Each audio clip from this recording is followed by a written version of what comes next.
دیا, ایک اونٹ اس طرف کھڑا کر دیا, اس کے گلے میں رسا ڈال دیا, اس کے گلے میں رسا ڈال دیا, برچھا لے کر سامنے کھڑا ہو گیا اور کہنے لگا او سمیہ بعد آ جا, تو مکے کی بوڑھی عورت ہے, قریش کی بڑی عورت ہے, تیرا احترام کرتے ہیں, بعد آ جا ورنہ تیرے چیر کر ٹکڑے کر دوں گا.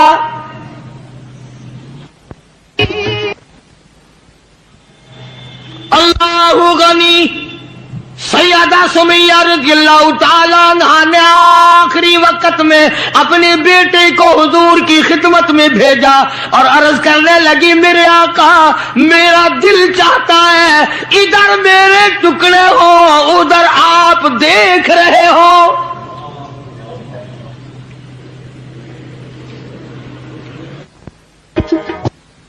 رضی اللہ تعالی عنہ کے بیٹے نے جا کر کے عرض کر دیا.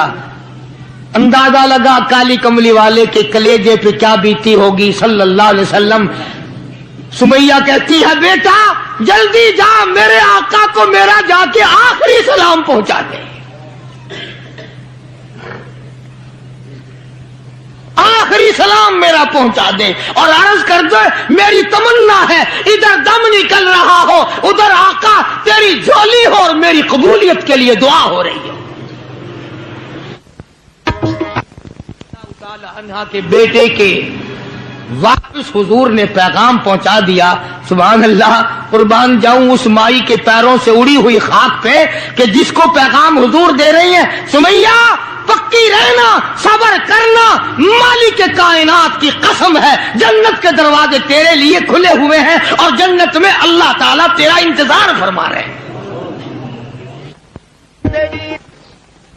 ایک ہمارا زمانہ ہے, ہمارے بیٹے انتظار کر رہے ہیں ابا جان کب مرے تو میں یہ زمین قابو کروں, ابا جان کا جنازہ کب اٹھے تو یہ دکان کے پیسے بانٹوں گا, اس مکان کو یوں کروں گا, یہ بڈھا بڑا خراب کر رہا ہے پتہ نہیں کب مرے گا. یار دنیا مر رہی ہے, اس بڈھے کی موت بھی نہیں آتی.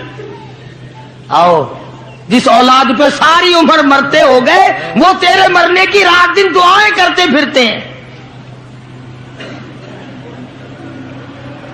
سیدہ سمیہ رضی اللہ تعالیٰ عنہا کا پیغام سن کر مدنی کریم صلی اللہ علیہ وسلم کی آنکھوں میں آنسو آ گئے. حضور سامنے تشریف لے آئے. ابو جہل کہنے لگا سمیہ کلمے کا انکار کر دے.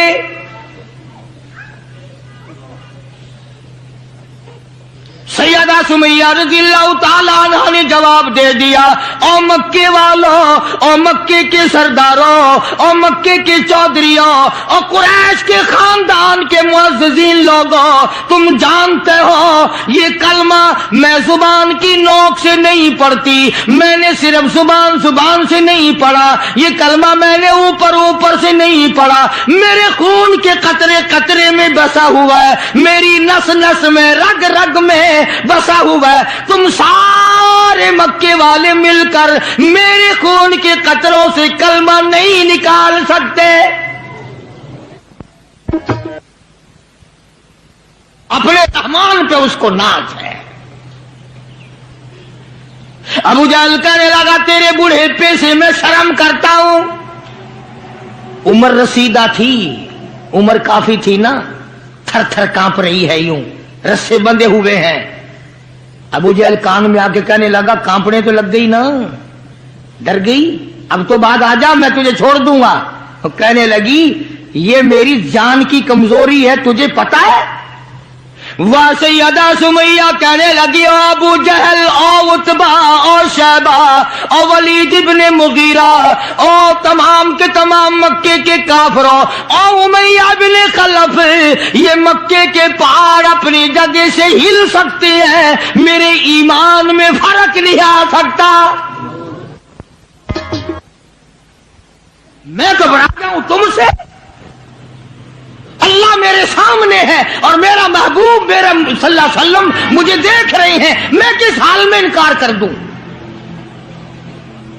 ابو جہل کہنے لگا میں تیرے چیر کے ٹکڑے کر دوں گا, میں برچے مار مار کے تجھے لو لہان کر دوں گا, تیرا قیمہ بنا کر ہوا میں اڑا دوں گا. سیدہ سمیہ کہتی ہے دیر نہ کر, او مکے کے ظالموں, او رہو تم مجھے زیادہ نہ ترساؤ، تمہاری نظر سمیہ پہ ہے، میری نگاہیں کھلی ہوئی دیکھ رہی ہیں، بہشت کے 8 دروازے سامنے مجھے کھلے ہوئے نظر آ رہے۔ تم کون ہو مجھے ورغلانے والے؟ چنانچہ سیدہ سمیہ رضی اللہ تعالیٰ عنہا کے ایک اونٹ ادھر دوڑایا گیا، ایک ادھر دوڑایا گیا، برچھا مارا، چیر کر ٹکڑے کر دیے گئے۔ اسلام میں سب سے پہلی شہادت، سب سے پہلی قربانی، سب سے پہلا اتنا بڑا کارنامہ 70 سالہ مکے کی عورت کا ہے، جس کے تم نام سے بھی واقف نہیں ہو۔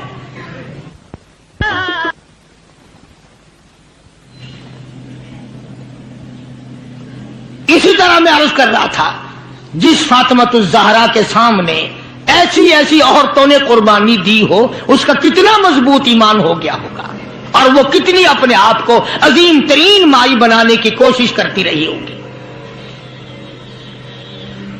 سرکار دو جہاں حضرت محمد الرسول اللہ صلی اللہ تعالی علیہ وسلم کی خدمت عالیہ میں کچھ غلام آئے غنیمت کے، تو علی مرتضی رضی اللہ تعالی عنہ شیر خدا نے فرمایا کہ فاطمہ، جھاڑو لگاتی ہو، کپڑے دھوتی ہو، کھانا بناتی ہو، چکی چلاتی ہو، چھالے پڑ گئے، گٹے پڑ گئے، آج تمہارے ابا کے پاس کچھ غلام آئے ہوئے ہیں، جا کے سوال کر دو، ایک آدھ خادمہ مل جائے، خادم مل جائے، کچھ مدد ہو جائے گی۔ اللہ غنی خاتون جنت تشریف لائی ہیں رضی اللہ تعالی عنہا، اور ابا کے پاس بیٹھ کر واپس تشریف لے گئی۔ کچھ مطالبہ نہیں کیا، کچھ مانگا نہیں، کچھ کہا نہیں۔ حضور صلی اللہ علیہ وسلم سمجھ گئے کہ آج میری بیٹی کسی کام سے آئی، پھر واپس چپکی چلی گئی۔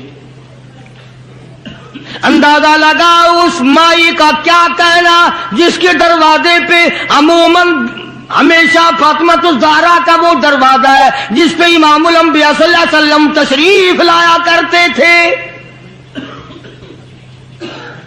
خود حضور تشریف لائے اور فرمایا، بیٹی آج معلوم ہوتا ہے کسی کام سے آئی تھی اور تم نے بتایا نہیں۔ شرم کی ماری پھر بھی نہ بولی کہ میں کیوں آئی تھی۔ شیر خدا علی مرتضی رضی اللہ تعالیٰ عنہ نے عرض کیا، کالی کملی والے صلی اللہ علیہ وسلم، بڑی تنگی ہے، بڑی پریشانی ہے، خاتون جنت فاطمۃ الزہرا پانی لاتی ہیں، کام کرتی ہیں، میں جہاد میں مشغول رہتا ہوں۔ اندازہ لگا اتنی غربت تھی کہ ایک مینڈھے کی کھال تھی، ایک مینڈھے کی کھال تھی، اونٹ اسی پہ گھوڑا دانا گھاس کھاتا تھا اور وہی فاطمۃ الزہرا کا بستر بنا کرتا تھا۔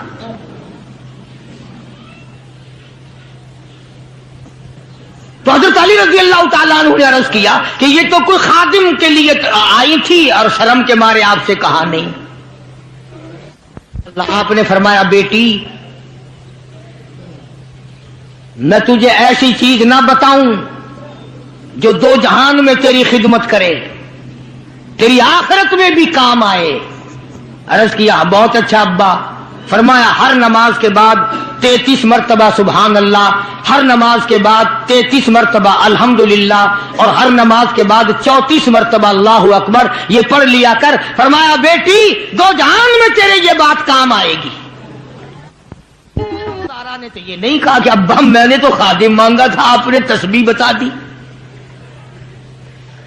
آپ نے تو تسبیح بتا دی، بلکہ خوش ہو گئی کہ میں ابا اس پہ بہت راضی اور میں بڑی خوش ہوں۔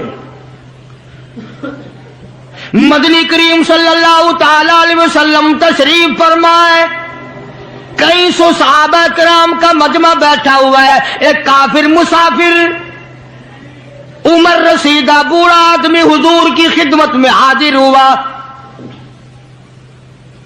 ہے کافر ہے مسافر، اور کہنے لگا، نبی اللہ میں ہوں تو آپ کے خلاف میں اسلام میں داخل نہیں ہوا، نہ میں آپ کو نبی مانتا ہوں، بوڑھا ہوں، میرا ایک سوال ہے، میرا گھر دور ہے، مجھے آپ ایک سواری دے دیں جس پہ سوار ہو کر میں اپنے گھر پہنچ جاؤں. میں نے سنا ہے کہ نبی کا دل بڑا رحم والا ہوتا ہے. اب حضور صلی اللہ علیہ وسلم کو نعوذ باللہ ہمارا زمانہ ہوتا تو چاہیے تھا نا. نے کہا جا جا ہمارے لیے آپ سواری نہیں, ہم آپ تنگ ہو رہے ہیں, تجھے دے دو سواری. کافر کو کیوں دے دیں تجھے؟ اللہ غنی دریا کرم جوش میں آ گیا اور آپ نے صحابہ کرام کی طرف چہرہ انور کر کے خطاب فرمایا, کون ہے جو آج میں محمد الرسول اللہ صلی اللہ علیہ وسلم کو سواری دے کل جنت میں اعلیٰ درجے. کون ہے جو آج میں محمد الرسول اللہ صلی